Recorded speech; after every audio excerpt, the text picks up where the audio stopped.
Supreme કોર્ટથી પડતો કોઈ છે નહીં, એટલે ઘણા બધા વિચારો પછી સુપ્રીમ કોર્ટે આ પ્રકારનું ટકોર કરી હોય.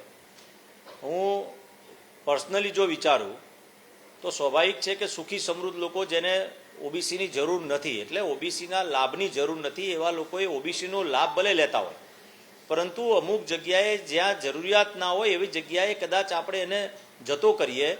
તો સ્વાભાવિકપણે હું એવું માનું છું કે જે ખરેખર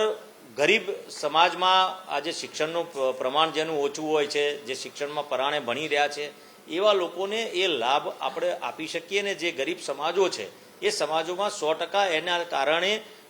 એવું કહેવાય કે વિકાસથી એ લોકો પર આવી શકે અને એમનામાં પોતાના સમાજની અંદર પણ તમને શિક્ષણના કારણે વિકાસ પછીથી જોવા મળે. એટલે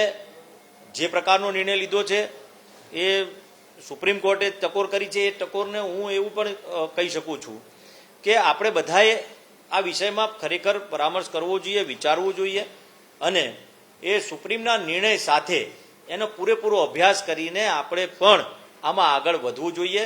કારણ કે જો સુખી સમૃદ્ધ લોકો આ નહીં વિચારે તો હું માનું છું કે ભારતની અંદર એવા ગરીબ ઓબીસી અનામતના સમાજના કેટલાય વર્ગ છે